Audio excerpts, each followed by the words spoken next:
ایک گلی تھی جب اس سے ہم نکلے ایسے نکلے کہ جیسے دم نکلے. آگ جس شہر میں لگی جس دن سب سے آخر میں وہاں سے ہم نکلے.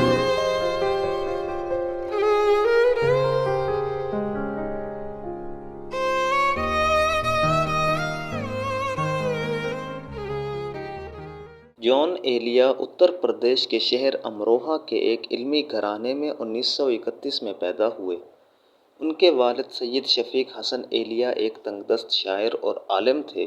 جان ایلیا خود اپنے والد کے بارے میں کہتے تھے، جس بیٹے کو اس کے انتہائی خیال پسند اور مثالیہ پرست باپ نے عملی زندگی گزارنے کا کوئی طریقہ نہ سکھایا ہو، بلکہ یہ تلقین کی ہو کہ علم سب سے بڑی فضیلت ہے اور کتابیں سب سے بڑی دولت ہیں، تو وہ رائیگاں نہ جاتا تو کیا ہوتا. پاکستان کے نامور صحافی اور فلسفی سید محمد تقی جان ایلیا کے بھائی تھے. ایک مرتبہ جان ایلیا نے اپنے بچپن کے بارے میں واقعہ بتایا تھا. وہ کہتے ہیں، اپنی ولادت کے تھوڑی دیر بعد چھت کو گھورتے ہوئے میں عجیب طرح ہنس پڑا. جب میری خالائوں نے یہ دیکھا تو ڈر کر کمرے سے باہر نکل گئیں. اس بے محل ہنسی کے بعد میں آج تک کھل کر نہیں ہنس سکا.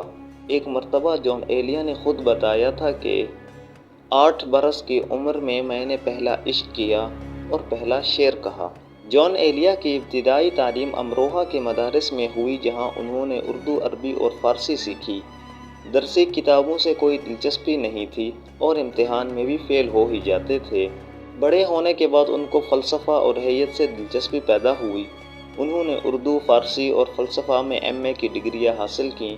وہ انگریزی، پہلوی و عبرانی، سنسکرت اور فرانسیسی زبانیں بھی جانتے تھے.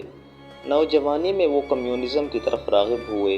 تقسیم کے بعد ان کے بڑے بھائی پاکستان چلے گئے تھے. والدہ اور والد کے انتقال کے بعد جان ایلیا کو بھی 1956 میں بادل ناخواستہ پاکستان جانا پڑا اور وہ تا زندگی امروہہ اور ہندوستان کو یاد کرتے رہے. ان کا کہنا تھا، پاکستان آ کر میں ہندوستانی ہو گیا.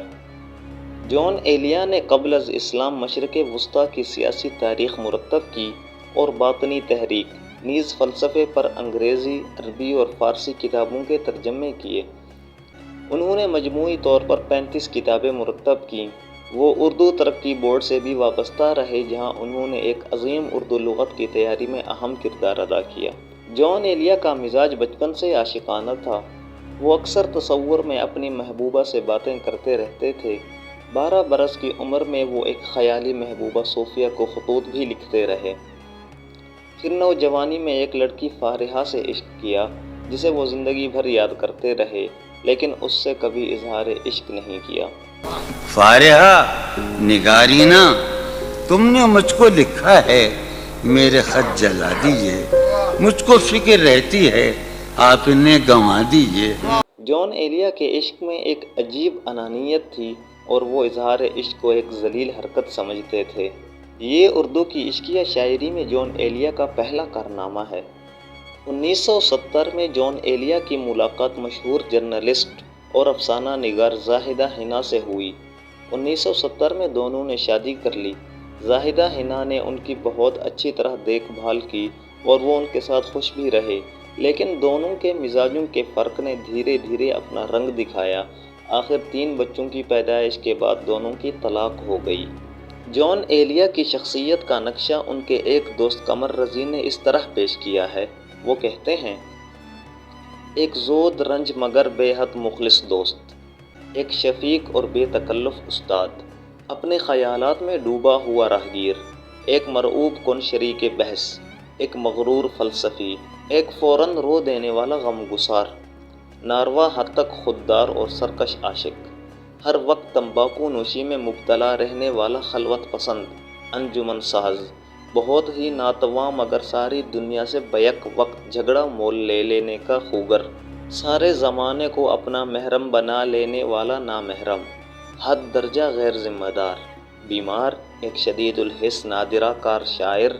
یہ ہے وہ فنکار جسے جان ایلیا کہتے ہیں. جان ایلیا نے پاکستان پہنچتے ہی اپنی شاعری کے جھنڈے گاڑ دیے تھے. شاعری کے ساتھ ساتھ ان کے پڑھنے کے ڈرامائی انداز سے بھی سامعین محظوظ ہوتے تھے۔ ان کی شرکت مشاعروں کی کامیابی کی ضمانت تھی۔ نامور شاعر ان مشاعروں میں، جن میں جان ایلیا بھی ہوں، شرکت سے گھبراتے تھے۔ جان کو عجوبہ بن کر لوگوں کو اپنی طرف متوجہ کرنے کا شوق تھا۔ گرمیوں میں کمبل اوڑھ کر نکلنا، رات کے وقت دھوپ کا چشمہ لگانا ان کے لیے عام بات تھی۔ زاہدہ حنا سے علیحدگی جان کے لیے بڑا صدمہ تھی۔ وہ نیم تاریک کمرے میں پہروں تنہا بیٹھے رہتے۔ سگریٹ اور مشروب نے ان کی صحت متاثر کی۔ 8 نومبر 2002 کو ان کی وفات ہو گئی۔ اپنی زندگی کی طرح وہ اپنی شاعری کی اشاعت کی طرف سے بھی لاپرواہ تھے۔ 1990 میں تقریباً 60 سال کی عمر میں لوگوں کے اصرار پر انہوں نے اپنا پہلا مجموعہ کلام شائع کیا۔ جان صاحب کا مرتب کردہ دوسرا مجموعہ یعنی بعد از مرگ 2003 میں منظر عام پر آیا۔ بعد میں جان ایلیا کے قریبی ساتھی خالد احمد انصاری نے ان کا بکھرا ہوا کلام اور تحریریں سمیٹنے اور ان کی تدوین کر کے چھپوانے کا کارنامہ سر انجام دیا۔ انہوں نے 2004 میں گمان، 2006 میں لیکن، 2008 میں گویا جیسے خوبصورت شعری مجموعے قارئین کی نظر کیے۔ 2007 میں جان کے دوسرے شعری مجموعے یعنی کو 80 اشعار کے اضافے کے ساتھ دوبارہ اور مختلف موضوعات پر انشائیوں کا مجموعہ اردو نثری شاہکار فرنود 2012 میں شائع کیا۔ جان بڑے شاعر ہیں۔ ان کی شاعری ان تمام کسوٹیوں پر کھری اترتی ہے جو صدیوں کی شعری روایت اور تنقیدی معیارات کے تحت قائم ہوئی ہے۔ وہ بڑے شاعر اس لیے ہیں کہ شاعری کے سب سے بڑے موضوع انسان کی جذباتی اور نفسیاتی کیفیات پر جیسے اشعار جان ایلیا نے کہے ہیں۔ اردو شاعری کی روایت میں اس کی کوئی مثال نہیں ملتی۔